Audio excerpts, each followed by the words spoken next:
Some say the motivation is the belt. Some say motivation is the trophy. Well, I say motivation is the money for me.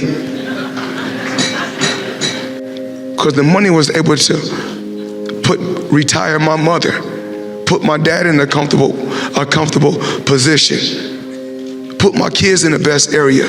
I come from a rough background. I come from a rough area. Because if you think small, small things happen. I always dream big. I always believe. I believe in my team. I believe in these fighters. I mean, everything you got on costs money. Everything you do costs money. You can't take your wife on a date for free. And I'm a good person. And I call a spade a spade. Money don't make me, I make money. And without money, I'd be the same person. I fought so many fights for free. You know, I'm always thinking, how can I get better? How can our company grow? How can I continue to teach people around me how to fish? And I don't want to fish for them. We teach you how to become entrepreneurs. And if we can't, we want you to be the best that you can be if you're up under the banner.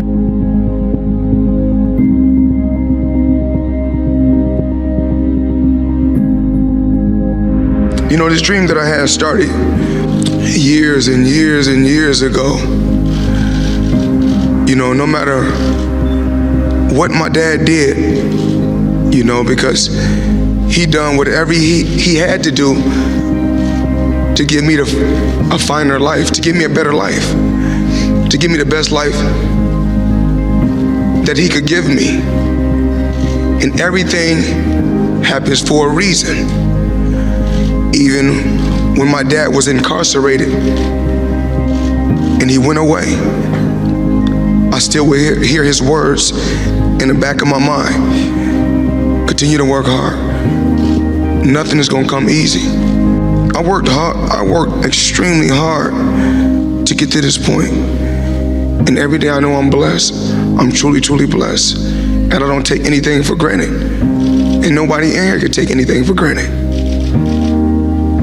Yes, everyone sees, you know, us on All Access, or when I was with HBO 24/7, they see all the flashiness, all the talking, the trash talking. I had a game plan.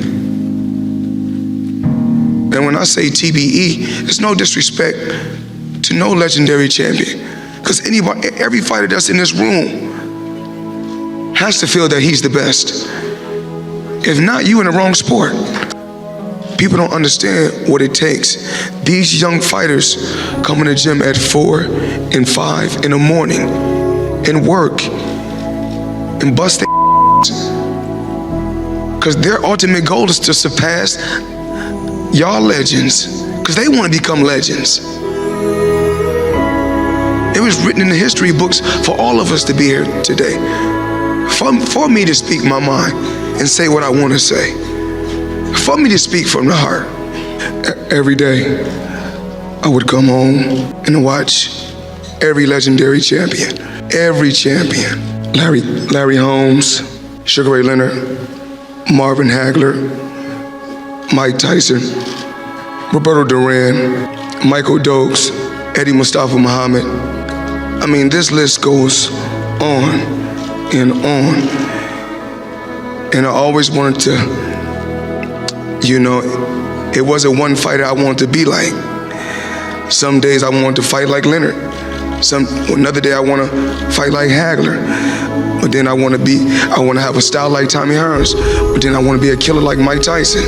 And then when I took all those different champions, Chavez and Roberto Duran and all these different champions and all these different guys, I said I'm going to take a little bit from every one of them and put it all in one box and shake it up and see what we come up with.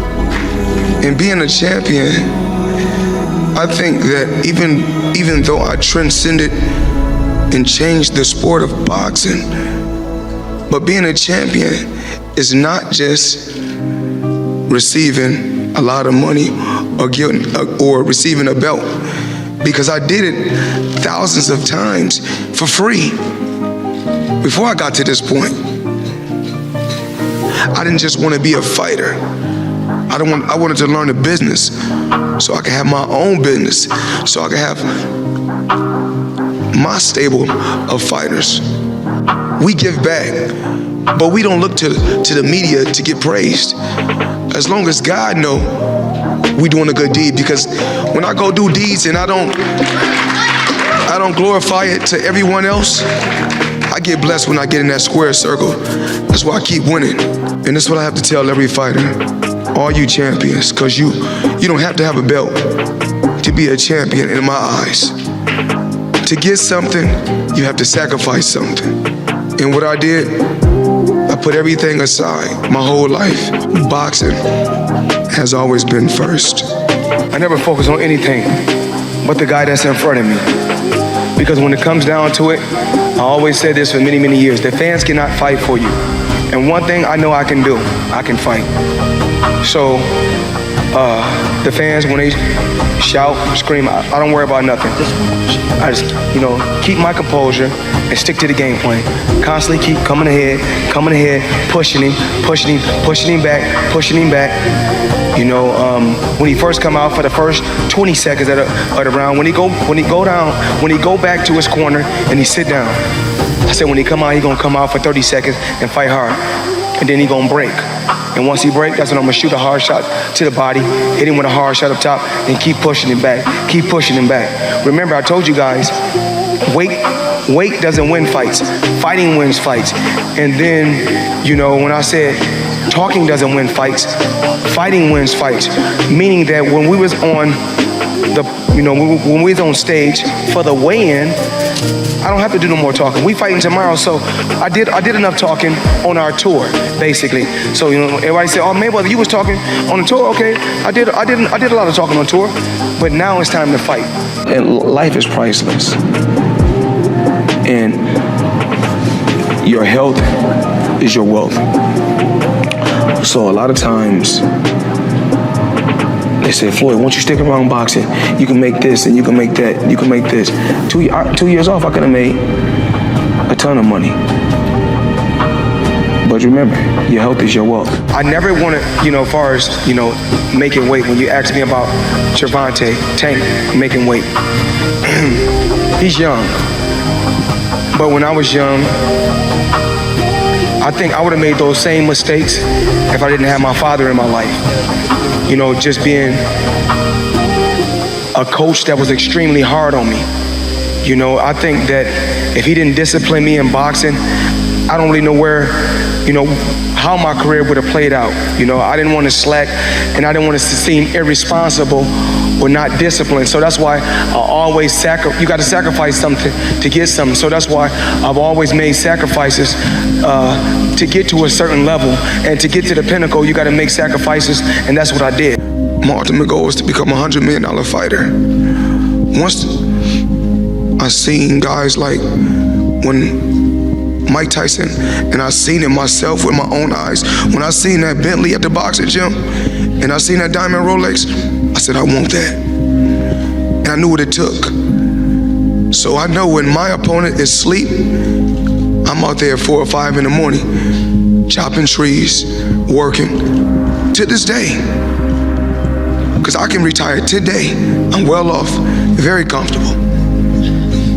But I got the will to win.